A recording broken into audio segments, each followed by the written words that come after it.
Your your mic is muted. Hi guys, and welcome to the post-match interview.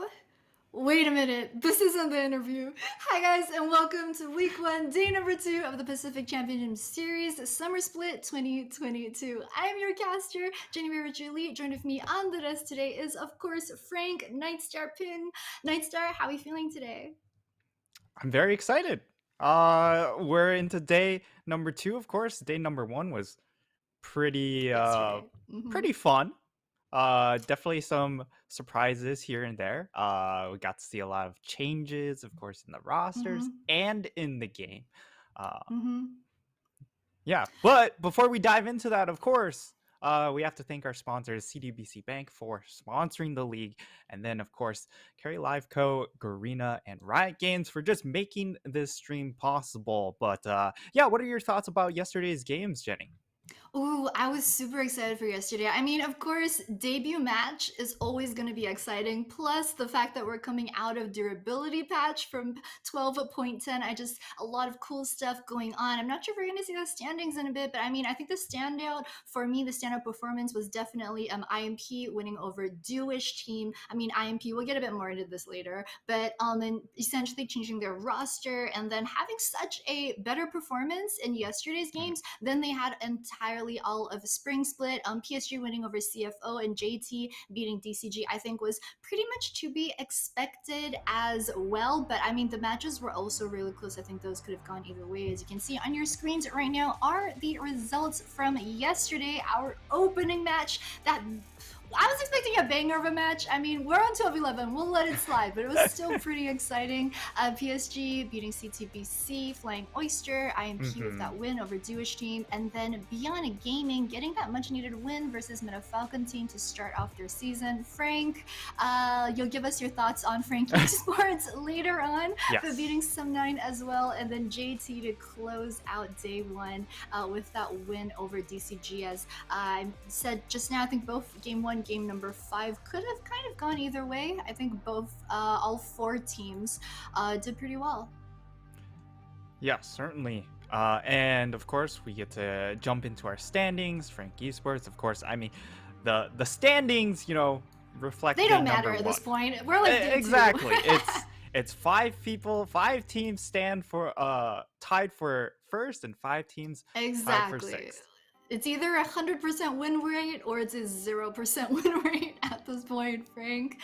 But there on your screens is going to be our schedule for today's matches. We're going to start off with Beyond Gaming going up against Sem9. Frank Esports versus IMP in what is personally, I think, going to be the most interesting, maybe the most even matchup of today, in my opinion. And then Dewish team versus J team, DCG versus PSG, which should be another great matchup. And then rounding out the day with CFO versus Meta Falcon. Yeah, and when we look at today's matches, of course, starting, I think the big one is the Frank Esports versus Impunity Mm-hmm. game, and then of Mm-hmm. course the PSG against DCG game. As these Mm-hmm. two matches feel like they're the closest on paper, but going back over to yesterday's results, you touched on IMP was so surprising, and I think a lot of our viewers will also be the result might not have been surprising, but how we got there was, right? And Mm-hmm. how decisive Impunity were in finishing out the game. But let's dive into today's matchup, which is going to start out with Megabank Beyond Gaming, Ali Kai top lane, Hushia Minji Owako across the board. And this was a team that coming into day 1, they had, a pretty straightforward performance against Meta Falcon team. And it was somewhat of an important win, right? Because this is one of those teams that we expect to fight for the middle of the pack, hopefully make strides to contest top 4. But MFT, one of those teams that are probably looking to try and battle into the middle of the pack, right? Yeah, for sure. I think BYG had a In their opinion, a disappointing performance towards the end of spring season and playoffs a couple months ago, especially when you consider how much of a dominant team they were in the PCS last year. This time around, they're going to be starting Lee Kai in the top side just like they did yesterday. Lee Kai, of course, did play a couple of games during the spring split, but didn't perform that well, which is why BYG eventually went with Liang throughout most of playoffs. So will be interesting. I believe Lee Kai has been playing a lot with the current team, and of course, I think the coaches as well as the team do like playing with him. They're hopefully going to try to make Lee Kai work, but we'll see what goes on with that later on. Meanwhile, the Sem9 roster on your screen: No Name, Arashi, Lazar, Sia Dodo, as well as Asin. What do we think about these guys? Yeah, of course. Yesterday was definitely a tough time for them Yeah. uh, against Frank Esports, and it was, Frank Esports came out really swinging, and Mm-hmm. unfortunately, Action coming in, last splits coach, now the starting support, really struggled yesterday. So I'm looking for him to bounce back and get to a point where then he can actually use that coach insight to impact the game. Whereas yesterday, they just fell so far behind that no matter how good your play calling is, you can only play call from so far behind, right? You can't find a way to win games if you're 5k gold behind. It's just way too hard. Yeah, we've also got one of their interesting pickups from yesterday, which was the no-name kill. We'll talk more about it if it does show up in picks and bans, and I'm sure if they do try and run it this time around. I mean, BYG, they must have seen the games yesterday, so I'm not sure if they're going to let this one through, especially on a 12.11. But we'll see if that happens. You're talking about the coaching staff and the support for Sem9. I think today for their roster, they have Felia in Yes. instead of Caspiel for their picks and bans. I think we were mentioning in our prep before today's games that S9 pretty much have their subs who are doing their drafting phase for them. So we're not all too sure just, how much time really that the subs have had to prepare for this. But I guess we're about to find out. And it looks like first round of bounds already out. There's going to be the Renata, the Zerid, as well as the Talia, which you kind of get until 11. But Darius, wow. Yeah, that is definitely What? surprising. That has to be targeted towards For sure. and perhaps BYG are really looking to lock in an early top lane pick. Not the Lee Sin. Yeah, the I Lee was Sin gets so taken off. excited. No, like when we were talking about this, we were like, it's not gonna happen. Like, Lee Sin, he's not tier 1, tier 10. I was like, I agree, yes, but I would love to see him back. Wow. Because 12-11, he's gotten a couple of bucks to the Q, the damage, the CD. But yeah, there's the Gnar ban versus Lee Kai, which he played yesterday, and he had such a good performance on that too. So I think this is actually gonna hurt BYG in terms of top lane selection. We're talking about how Lee Kai hasn't had the most success with the rest of the rosters. So very smart ban coming out from S9. There's the Lucian pickup, and ooh, it's gonna be the Nautilus. You've got thoughts on this, right? Yeah, the Nautilus, of course, a PCS staple, gives you just very basic engage power, point and click at certain points in the game once you hit level 6, right? But the surprising part of this ban phase is we didn't really target any of the OP picks, right? The Lucian, Callista, the Wukong, the Viego, these have had such large presence rates in all the other global leagues, all the tier 1 leagues, and here in PCS in this first game, you can see both of these teams are prepping specifically for each other and trying to get those small advantages, and as a result, it's been very specific bans, and we've allowed these very OP picks or very strong picks, I should say. So now it just comes down to adaptation. How do we play around these supposed S tier level picks? And Sem9, they've gone for a Nautilus Draven bot lane to just apply as much kill pressure onto Nami Lucian. Yeah, that's actually interesting for me. I was actually expecting Sem9 to maybe go for the safer Ezreal option. We've been seeing it picked so much in the last few patches, so I'm not too sure how confident Dodo is on Draven, but if he turns out to be one of those insane hyper carry Draven planes, I'll be more than happy to watch that game. Meanwhile, BYG have got the Lucian and Nami, very strong classic bot lane, pretty viable until 11 as well, and then again, the Wukong versus Viego matchup matchup. Tail as old as time on 12-10, Yes. 12-11. So we're gonna be looking to ban out a top lane. Yeah, top and mid looks like Yep. we Solo have lane bans. focus. Yep, Zoe, Lysandra, and Kale right there. Maybe Galio, TF, Ari, Corky, Azir, a whole bunch of mid lane options Plenty still of up on picks. the Yes. yeah. The thing about mid lane right now is that mid lane kind of goes a bit more roaming, a bit more util, and not so much carry focus, especially on durability now that everyone's got so much more health. So the thing about banning out mid lanes is that you gotta take a lot of bans to pretty much ban out the champ post. So yeah, there you can see BYG's like, yeah, forget it. We've got like 3 or 4 more to ban. We're never gonna end, so we're just gonna get the Fiora off the table for now. Yeah, a lot more top side focus, and it makes a lot of sense, right? Because Lazar in this mid lane has not been one of those players to get large leads in the mid lane and just snowball out of control. So I think BYG, they're not really concerned with that. They're just going to go ahead, double ban top lane, take away some annoying picks that we might not want to play against. Of course, we know he loves his Camille, but it looks like we're going to see Sejuani top lane. The Sejuani locked in here, and a possible blind pick Sylas, which also gets locked in. I like this setup because Sejuani Viego, very dominant top jungle duo because of the interaction with Viego with his double hit into the Sejuani stun. So I love the setup, and it really shows a clear focus on playing towards top side. And of course, if you're 7-9, of course you're going to play bot side, right? Because you have Draven, you have Nautilus, you have to slam lane, otherwise it's going to be a struggle.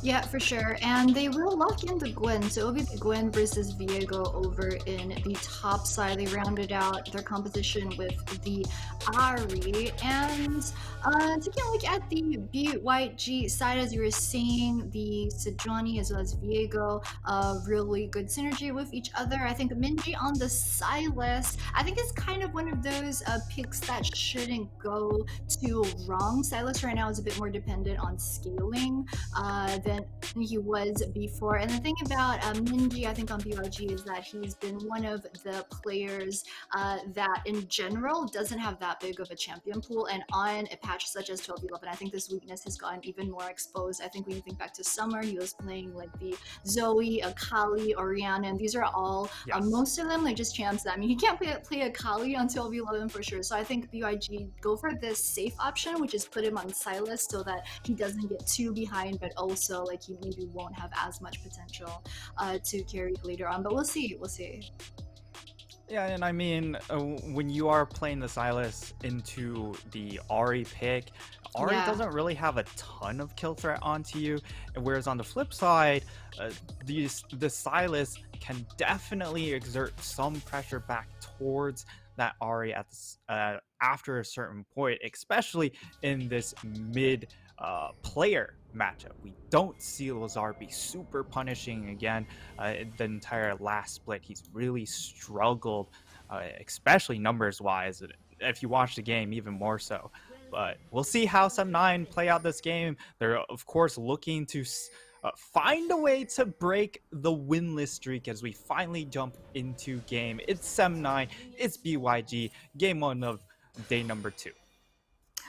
And we are on the Rift, guys, for game number 1, week 1, day number 2 of the PCS summer split. I'm super excited. You're talking about 7-9. You know, we've had a couple of nicknames that came up in prep about how, like, you know, 7-9, hopefully the first round robin, they're going to try not to go 0 and 9, but we will see. I'm rooting for the squad, you know, just because of that old SGMY pride that we've got here. Well, that I've got here. Don't know about you, Frank, but I will always root for my Singaporean and Malaysian team. So hopefully they can make this Draven work, but we will see. Yeah, and when we look at this early game, it's really all about opposite ends. For Arashi, it's about ganking this bot lane, snowball around this Draven Nautilus. They are going to be spotted by a ward as they make their way in, but oh, look at the response. It's a 5-man collapse. Oh, hook onto Kino. Might be forced to flash, gonna get taken low, will be able to flash over the wall, but Wako now coming under fire. It's looking like a disaster. It started out good, they get first blood, but now they're on the run. But can they kill Wako? This would be such a massive kill, but Arashi isn't able to finish it off. Wako will be able to get out of dodge, does have to burn his summoners, and that of course will mean it should be a pretty quick return trip coming in from both of these junglers. As we look at the 80 carries, no summoners on either of them. Yeah, we're gonna take a look at the replay for this. I like how we're seeing this early level cheese. I was wondering why Draven started out like pathing towards the river, but this is the reason. There's Wako and Kino. They've only now realized that S9 are trying to steal Rid, but it's a very fast collapse coming out from the squad of BYG. And of course, man, disadvantage. It's still a B5 versus 4. There's Gwen over in the top side, just unable to do anything. Not going to try to use the teleport or anything early on. I think the one saving grace for this is that the first blood does go over to goes over to the jungle side. The kill landed on Wukong as well as the Viego, so it's not going to mean any type of super large snowball over in the bottom side just yet. There's Axon right there, kind of just posturing with the Nautilus. Has hit level 2. Wako still only level 1, so they've lost kind of that early pressure that you generally want to expect from the Lucian Nami, because Lucian Nami, like, you know, you're strong at 2, you're strong at 3, you're strong at 6, but they've lost that advantage for now. Yeah, and one of the strengths of the Sum9 bot lane is, of course, you just have so much threat coming in with this Draven that kind of or helps negate some of the threat coming in from the Lucian. But now Lucian able to, you know, match the levels. The big thing, of course, is when you have such a crazy start to the game, Arashi is actually behind in EXP. Because he had to go for the recall since he was taken down so low, whereas on the flip side, we actually get to what? He got executed. Oh no. Surely. Yeah. This might be a bit of a long replay. Yeah. It's like a 10-second long replay. This is just this is just shame. He doesn't get executed, but since Grom attacks extremely slow, so it's very easy to just reset aggro. But because of that, Arashi is like super far behind. Oh, no. And Husha will have tempo advantage as the Viego, which, you know, usually you don't see put to good use because he's trying to full clear first couple of levels until he hits level 6. But Arashi will get spotted by the ward.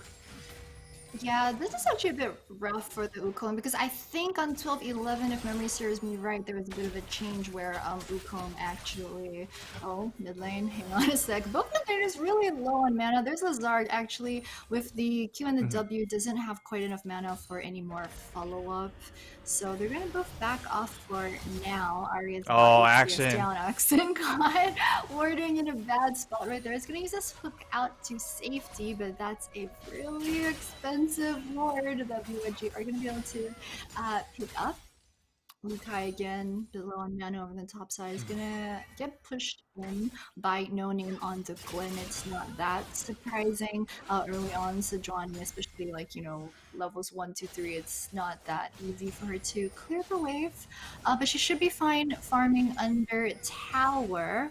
But going back to the Wukong changes, I believe there is a minor change on 12-11 on how he gets a faster jungle clear, and they're trying to kind of like nerf out the solo lane Wukong, so it's a bit damaging that he was just level 2 without being able to get the ground.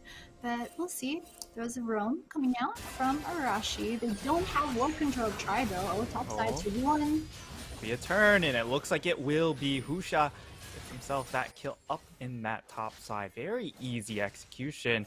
It's just No Name going a little bit, playing a little bit too far forward, and of course we know Arashi's already down bot side, so playing without the pressure gets punished. But as a result, Arashi turns his attention over to the dragon, and it will be Sum9 getting on the board for objectives. They got first blood, and they got themselves a first dragon. This is probably as good of a start as you can get if you are a Sum9 fan. Wow, that's really surprising to me because you're talking about how BYG actually had control of the bot side try. And the thing is, Sem9 weren't able to take that dragon fast at all. Like, it took them a bit of time to pick up the dragon from the pit, but BYG just entirely didn't notice. You look at the ward coverage, S9 has the ward in dragon pit as well as the one right side of the mid lane. So a bit surprising that BYG just really didn't pick up on that or just chose to give that went up completely. They are still ahead by almost 1,000 Yeah. gold still, although Draven, he's about 10 CS up off of Wako right now, so I think that's going to be the biggest weakness on the BYG squad in the early game. Yeah, and of course now we're starting to get a little bit more farm under our belts. I think when you're looking at Draven, once he of course hits that 100 CS mark, then you're really looking at a fat cash in. It's all about this cash in as we get moving towards this later portion of the early game, and there are 3 people down in this bottom lane. This could be a nice trap coming in from BYG. Nice hook lands, but now they're going to see Husha coming on in. Shiedodos is still pretty healthy, but unfortunately his support, well, is not. So Action gets punished for his engage there, and very, very well read coming in from Beyond Game. Yeah, a bit of a mistake, I think, from S9. I think they were so secure in the fact that they had River, Botside River completely warded out that they just kind of forgot that, Viego could show up from their own side jungle. And BYG also had a pink ward over in the bot side bush, the first one. And I think at some point Driven also walked in there and he knew that the ward was there, and yet they still tried to engage that with the Nautilus Q being a bit too pushed far forward, not expecting that it could be a 3v2, so a bit of a mistake right there, but we're gonna see some rotations Pushes up in the top, and no name punished yet again. He just dies back to back very, very quickly, and now look at this jungle. This is Viego at peak power. He's got a huge EXP advantage, 2 levels up onto Arashi. Arashi now hits level 6, but he's already 4-0. Yes, Arashi got first blood, but what has he done with it? Not a whole lot, because he had to take that early reset against Braum. Yeah, this is really rough. S9 pre 10 minutes, they're already down 2,000 gold. We saw one fast game yesterday. I think it was the IMP versus Jewish that ended pre 25 minutes. But generally on 12-11, 12-10, you don't expect to be seeing such fast games. The fact that BYG already 2,000 gold up off of SM9 pre 10 minutes, this is pretty huge.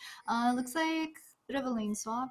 There's some roams. Yeah, there's the Kino over towards mid. Husha should be able to pick up Shelly really easily. Has the Liu Kai joining as well, so he should be able to get that one. Oh no!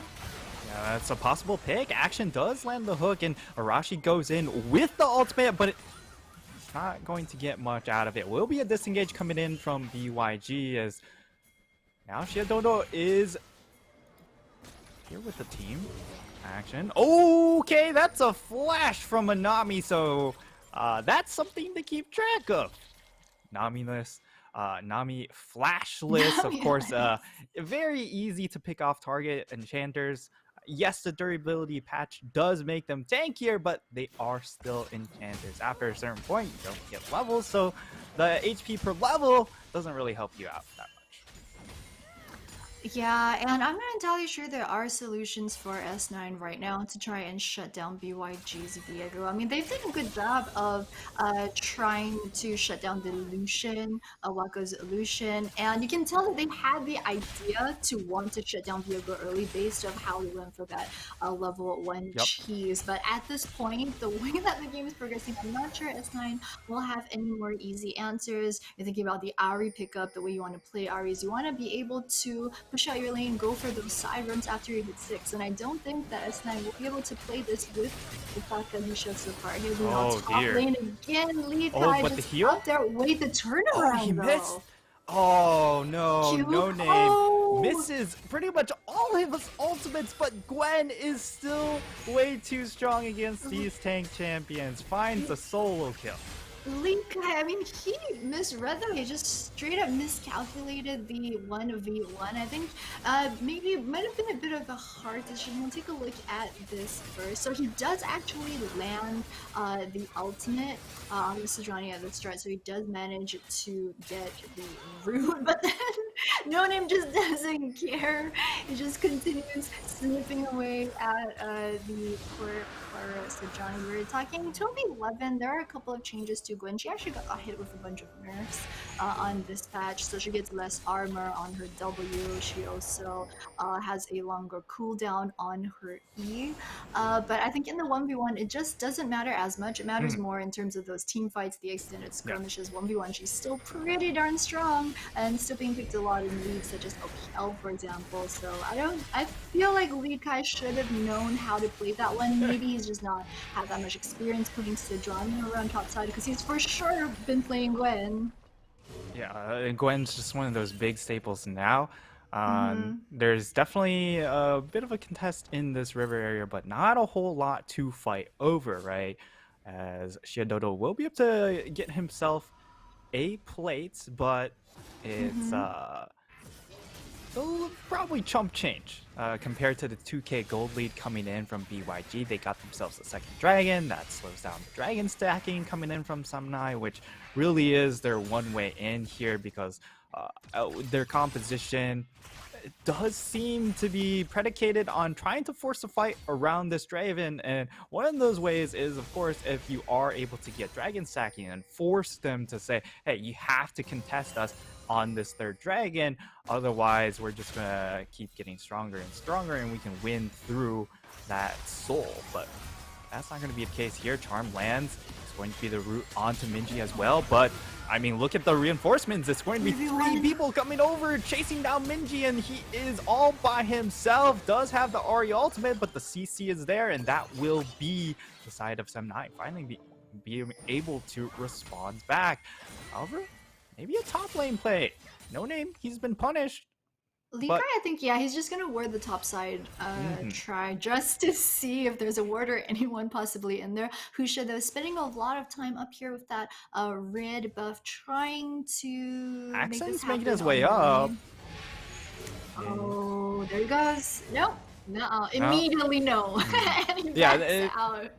Well done coming in from BYG. Of course, they see Axon right on that ward, and immediately just go ahead, back off. Minji whiffs his Everfrost, and that was probably really key. In the end, doesn't matter a whole lot because Lazar's still able to get out alive. He's got plenty of dashes himself, so well done from Lazar to at least be able to sidestep the Everfrost and make sure he doesn't go 1-for-1. Yeah, I think the mid lane gank was very smart for S9 because we were just talking about, you know, what can the Ari do at this point, and also Minji up about 20 CS off of Lazar. I think this gives Lazar a bit more breathing room to try and push out this lane. Like, we usually don't expect Minji to have this much of a lane lead in general, so he's definitely been doing well for himself. I think S9, you know, of course they would want to gank for the Draven, but if you take a look at the mini-map, just BYG have absolute control over the river, not just bot side, they've also got a whole bunch of river wards in the top side as well. Oh, No Name. Gonna try that once again. He's got another fight in this mid lane. Will be the stun landed by Action, but more reinforcements. Yeah, he said it. 4v2, more reinforcements coming in from BYG this time around. Arashi hanging around topside. And Lee Kai, I mean, he knows what's up, right? Oh, and no. They want to gank him when he goes for that cannon minion, and they will be able to do so, securing it. But a lot of time to get that gank off, and now we are 1 minute until Dragon. How are these teams going to set up for this objective, Jenny? Wow, okay, so 16 this is the, I think, second one that BYG are going for. As you mentioned, they've just got absolute control over the river side. They've had the have a ward there for the last couple of minutes. I'm not sure S9 really want to try this, especially not when they're They don't risking the have team. Draven. Where's our Draven team? cannot lose Adoration, so like, We're unless S9 coming show up in. really fast, there's a TP support coming in as well. Okay, follow-up TP coming in as well. Lee Kai jumps in onto backline and denies so much from Sem9, and the backline just obliterated. They will be able to answer back. Lazar does find a kill onto the backline, but it's only a Nami. And now BYG, they just run away with the fight. It's going to be an absolute ace for BYG as Sem9. They only find one. Yeah, huge disaster for the squad of Sem9. That's just the power of the BYG team fight that we've been talking about. You know, Lee Kai, I mean, sure, he might give up a couple of kills when you're topside 1 versus 1. But the thing is, I mean, in the team fight, if you've got a composition such as the Sejuani and the Stylist, you can set up your illusion, you can just set Wacko up to deal consistent damage. We're going to take a look at the replay once more already. It's going to be record. There's no name coming right from the side, but Lee Kai right in the middle of it, I think. Manages to land some pretty good CC. Yeah, and this is also the power coming in from these triple melee solo laners, right? This entire top half of the map, you're going to be able to get that stun off very, very quickly from the Sejuani, and you're just able to chain CC incredibly quickly. But the other issue is because of how far Arashi is, there's not much of a far behind Arashi is. There's not much of a front line for Shiadodo to play around. So it's very easy for them to bypass that front line and get onto this Draven. And Draven now died twice. Not a lot of Adoration stacks left. Even if he does get a kill later on, it's not going to be a big of a cash in, and it's way past that you know, the snowball point that a Draven would like to have to actually win this game. Yeah, I'm pretty worried for S9's composition because just going with this comp that they have, it's not necessarily that they have a timer on them, but the fact that Draven is now 0-2 and he's died twice, it's going to be really difficult for them to try to make some moves in the mid to late, because sure, Gwen is going to scale. In theory, Gwen Wukong should be a very good frontline for your Draven, but if Draven can't dish out the damage, if he's behind in terms of items and then that's not going to be very useful for S9 because they're also running the Ahri in the mid lane. Yeah. So it's not really all that useful, you know, if you've got the tank but no damage to back it up right about now. Axon looks like, oh, no. Okay, so he doesn't face check, which is good because my heart nearly popped out of my chest right there if Axon does some weird crazy face check again. But also the fact that, you know, they're running the Nautilus. The strength of the Nautilus is that your R is pretty much a denial for one person, generally like one hyper carry on the enemy team. So sure, you can just R Wacko out of the fight, but then you've got a Diego who's so far ahead. You've got the Sejuani running in your face. I mean, there just aren't any easy answers for S9. Yeah, certainly. That seems to be the case right now. Will be tough for them to get back in, but they did have a solid early game. Maybe they can find a way to transition here. Of course, remember their coach from last split, now in the support role. Perhaps he has something cooked up. That's really all I've got to say for a comeback plan. They're gonna have to. Yeah, we were hoping, right, that with Axon, their coach, coming in into the support role, we were kind of hoping maybe this means more strategies, better shot calling, just a better plan all around. So far, we haven't seen it just yet. Maybe it's just because it's the first week of PCS, but you know, I mean, I want to see more. I want to see this work out for them. I really do. Yeah, and when we come back to the win conditions of these teams, we talked about coming into the game. Well, BYG, they want to play around this top side. Snowball for this Viego. And for Sem9, you know, it's all about snowballing this Draven. Well, the success has been extremely predicated on how well they've succeeded around those win conditions. And for Sem9, I don't think they even came close to succeed. Whereas for BYG, they over succeeded. I don't think you expect to get a 5-0 for Viego after a level 1 where the enemy jungler gets first blood, right? What's that grade in Harry Potter? Exceeds expectations. Yeah, that's BYG this game for sure. Yeah, absolutely. And now look at Husha's build. He's gone for the Gauntlet, which means that he's going to be incredibly hard to burst out and pick off. And I like this choice because you're just protecting your lead, but he does get picked off here. Does he have enough time to get over the wall? Yes, he is able to use that ultimate, but he does get picked off in the end. And now Sem9 on the run. Can they find this next pick onto Minji? The hook doesn't land, but it does burn the flash. And now does the side of BYG look to continue to fight this? They are moving up Likai, and now Sem9 looks like they're actually going to try starting out the Baron. Oh, okay, just kidding. So Husha's, oh, thank God. I mean, of course, Husha's down. It is a 5v4. Okay, you've got Draven on your squad, but like, seriously, 22-minute Baron? I've got PTSD from this, man. I ain't watching them throw again. Well, they're not throwing. They're about 5k behind, but you know, they had like one good plan coming into this over here at Rid. They've actually been trying this out for about 30 seconds. This is a good pick. They were in this bush, they went down to the bottom bush, they went back to the top bush again, and there's the Draven ultimate being burned as well. It's a bit sad that the kill does go over to the Nautilus. I think they're trying to give Draven the execute with his R, and Axin, the hook doesn't land, but as you said, manages to burn that crucial flash as well. So very well played by S9. As you can see, they don't have all that much ward coverage just because they keep pushing. Not immune, but immune from 3 people? I don't think so. We'll see how much damage they're able to put out. It's not enough, and now Lazar comes into... Well, I don't know if he's joining the party, but I mean, it's the joining teamwork, the funeral, right? You want to, right? Like, you can't let your friend die alone, right? That's kind of lonely. Like, look, no one wants to die alone, Frank.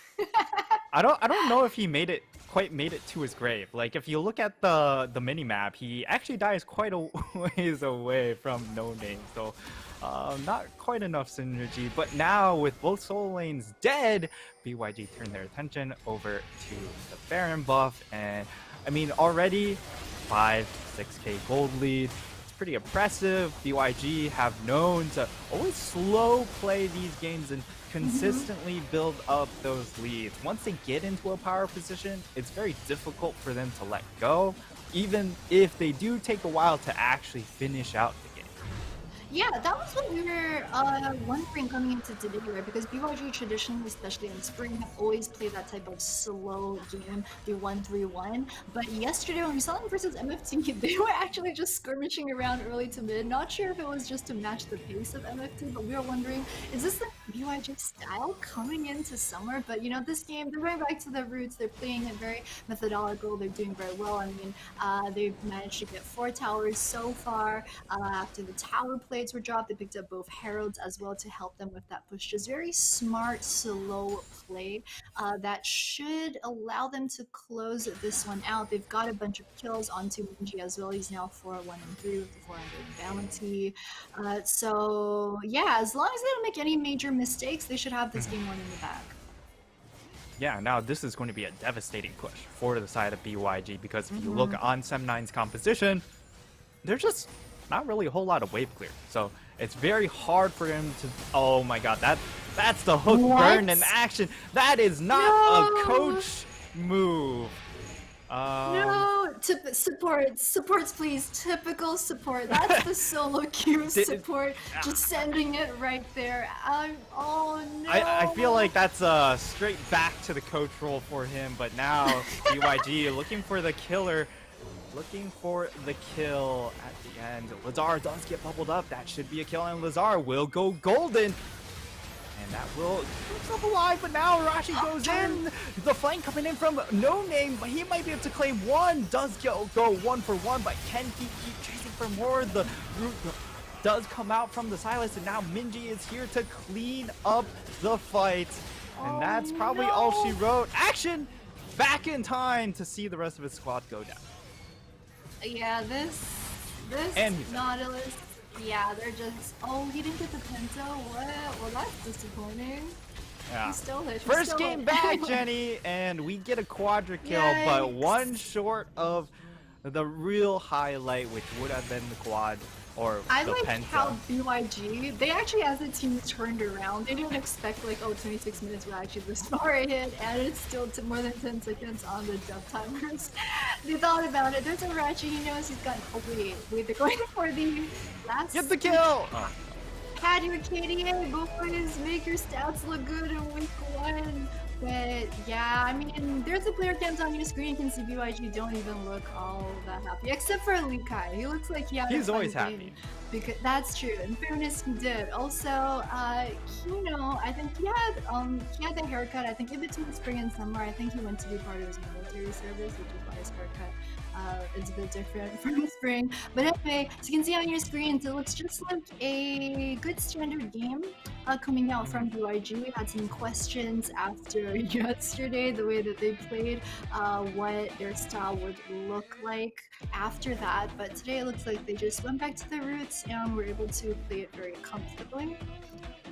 Yeah, and I mean, like, when we look at BYG, they've been sort of a win lane, win game sort of team where they just try and extend the lane phase as much as possible so they continue to accumulate gold advantage and eventually get to the point where they win that one big team fight. And that's kind of how it felt like here.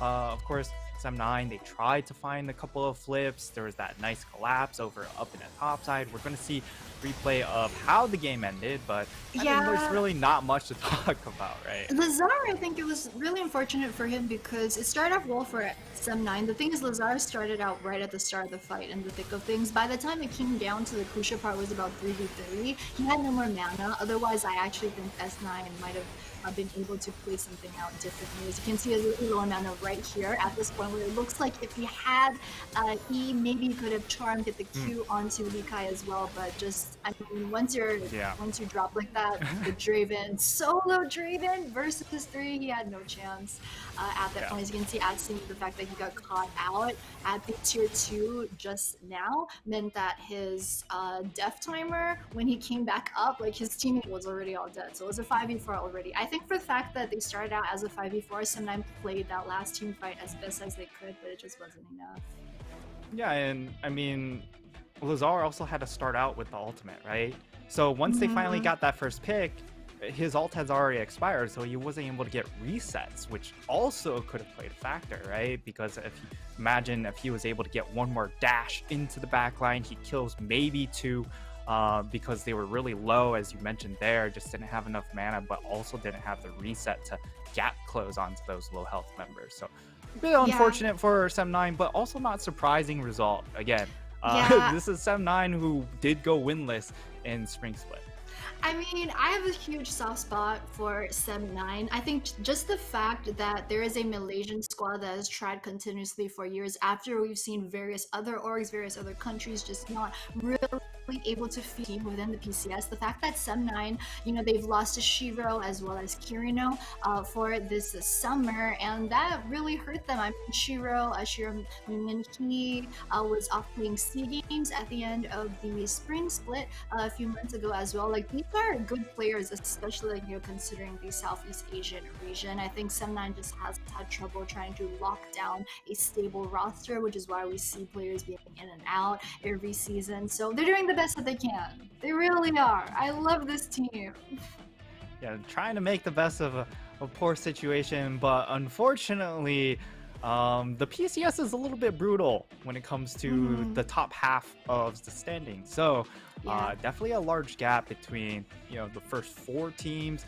Perhaps this split, we have an even better next 3 squads as well. So it's pretty competitive. And if you're one of those bottom 3 squads, it's really hard to make it into that next tier. So yeah, I think our playoffs format is a bit more forgiving in that between group stages and playoffs, we only really lose 2 teams. So top 8 do make it through to playoffs. I think Sem9, their goal for this season is probably not to be Sem9th. If they're at least Sem8th, you know, they're gonna make it into playoffs and play at least one best of series. So that's gonna be the goal for them, hopefully, and I would love to see them in playoffs, man. Jenny, you said they're aiming not to be Sem9th. I think they are, because if they're Sem9th, they're not Sem10th. And that's true. Yeah, last split they were 10th. They're just trying to climb up bit by bit. You know, we get 9th, The next split, we get 8th. In the split after that, we make it to 6th. You know, it's a step-by-step process. We've got the post-game stats. Minji doing a lot of work on this Sylas. Yes, he got punished that one time in the mid lane, but that was a pretty well executed collapse coming in from Sem9 with Arashi and with Action. But I would say while it was a better performance coming in from Action, the issue was Arashi with the first blood wasn't able to assert that gold lead, and it will be Minji taking away that MVP. 8-1-3, had the highest APM for his squad as well. I mean, he did great, don't get me wrong, but I kind of feel like if BYG hadn't given him the Quadra in like mid to late, I feel like the MVP might have gone over to Husha's Viego, you know? But I mean, of course, outstanding performance. We were talking during the draft phase as well about how we didn't really expect Sylas to have that good of an early mid game, especially on patch 12.11. The fact that he made it work, you know, he really shut down a lot of the Ahri's power. Ahri, as we were saying, you want to be able to push lane and roam. Minji was like, not today. He didn't let any of that happen. And then later on from mid game on, was just an absolute powerhouse, picking up the Quadra, picking up some kills in the last team fight as well. So well-deserved MVP, I gotta say. You know, he made the flashy moves at the end to steal away the MVP from the Viego. So well done coming in from Minji. It will be that's going to be our first game of the day. But stay tuned because we still have more League of Legends to come. So stay tuned after the break.